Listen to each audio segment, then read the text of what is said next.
welcome to Glasgow Rangers Nation with me, your host, Owen James, channel that brings you your team every day, guys. Apology for the later video today.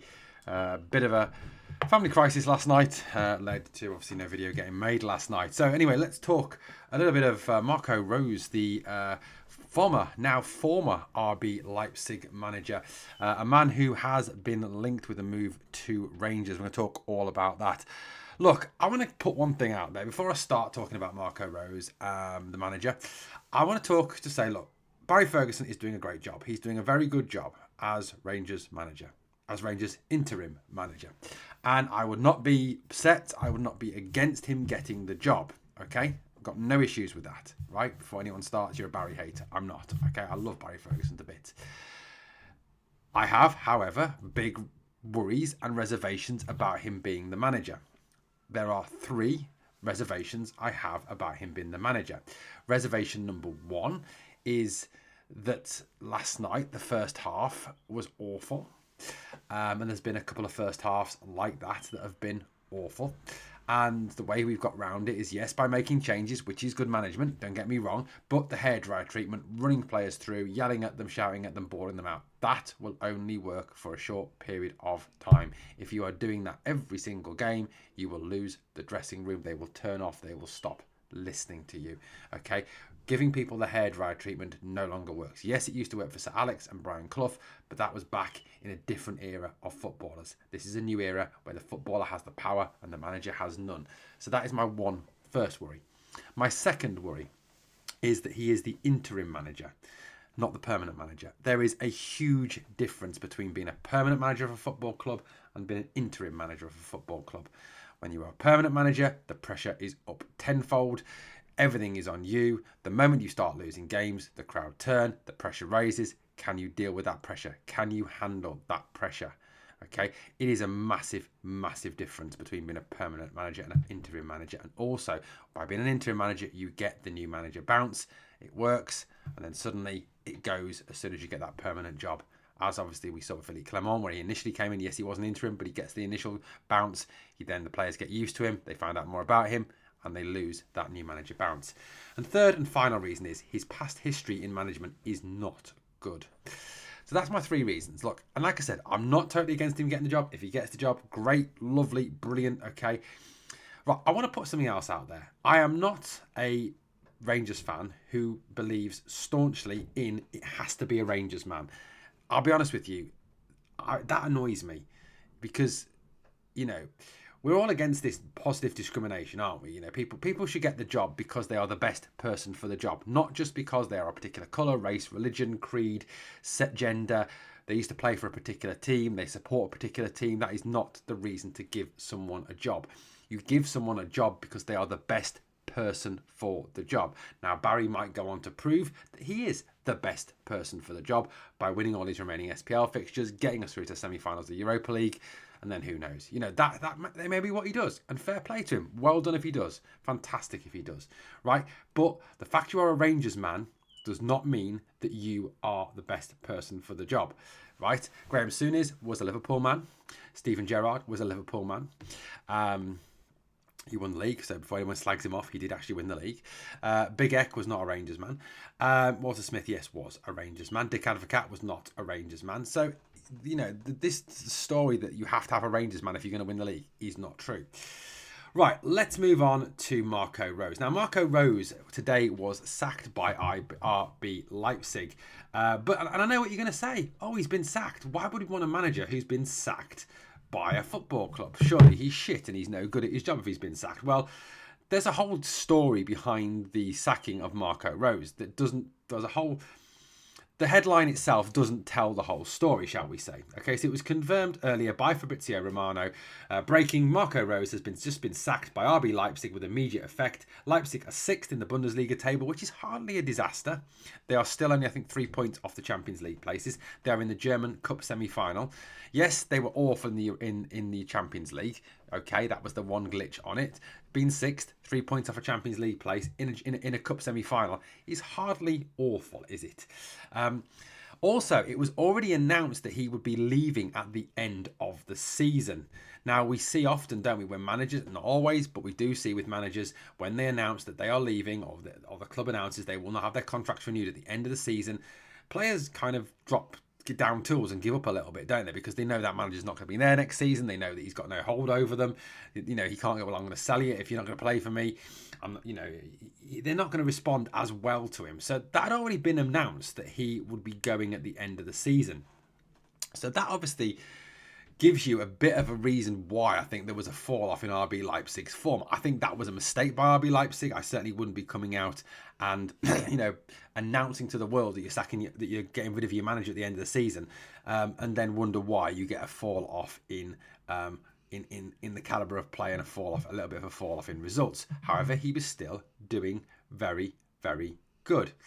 Right, let's also deal with this. You know, Rose is a disciple of gegenpress, okay? He is a disciple of playing the game fast, hard, heavy metal football. Very German style. For those of you who don't know what gegenpress is, gegenpress was the football that Jurgen Klopp used at Liverpool to great success. Gegenpress is a German term which means counter-pressing. For those of you who don't know what this is, and I know some people do, so I'm just letting the people who don't know what it means.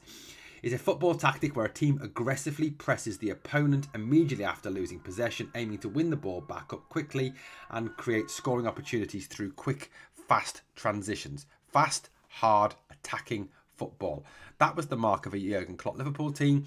That is how Marco Rose likes to play his game. And for those of you who think you've heard of him, yes, you have. He was Borussia Dortmund when we put them out of the Europa League. Now, according to reports in Germany, RB Leipzig are intent on getting Oliver Glasner from Crystal Palace as their new manager. Oliver Glasner is having a very impressive season with Palace, just got them to the semi-finals of the FA Cup, doing reasonably well in the league. Obviously was the Eintracht Frankfurt manager that won the Europa League in that penalty shootout against Rangers. That's their intention, is to get him.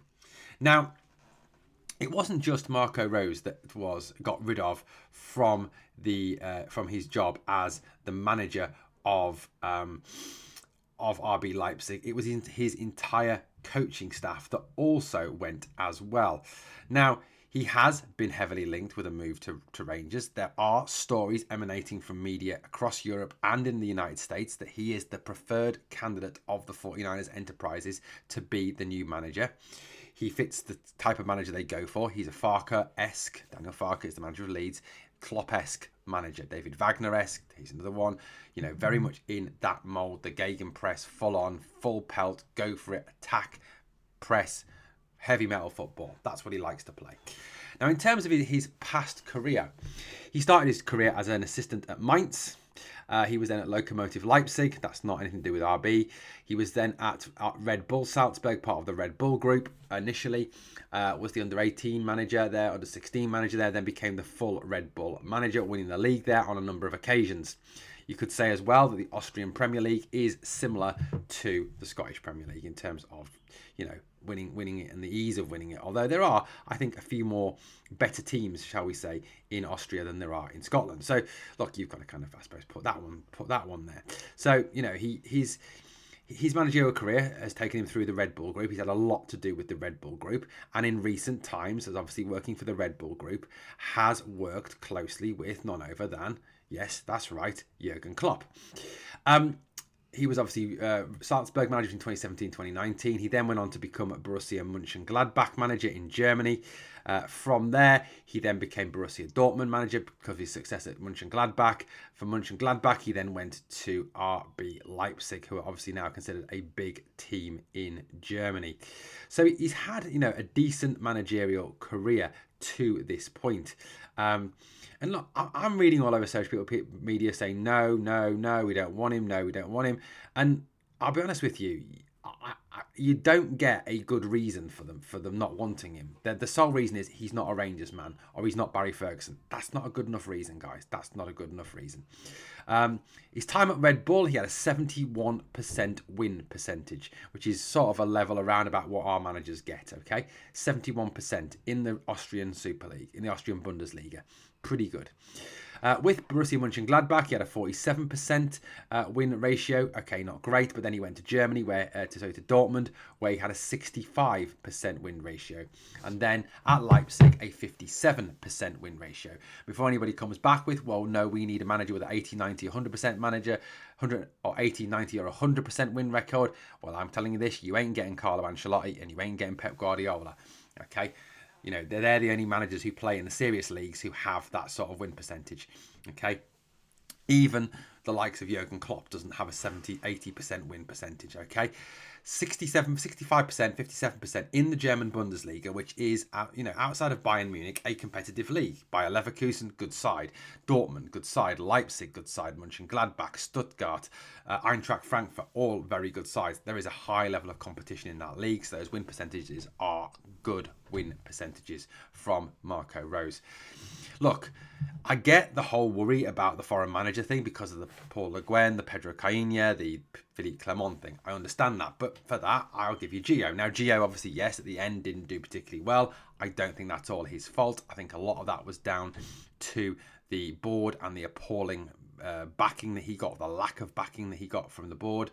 I think had he been fully backed, he could have done a lot better job. Let's remember, this guy won the Scottish Cup, beating Celtic in the semi, and obviously was one kick away from winning a Europa League, a major European trophy, beating some big sides along the way. So I will not tolerate Gio abuse. I like Gio. I think I personally, you will not find anywhere me calling for him to be sacked.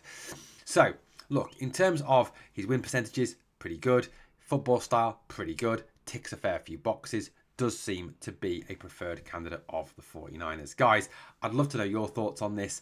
And please, I don't just want no because he's not Barry or no because he's not a Rangers man. I want a proper argument against him. Thank you for watching Glasgow Rangers Nation, guys. As always, on the way out, please like, comment, share and subscribe. And remember always, we are the people.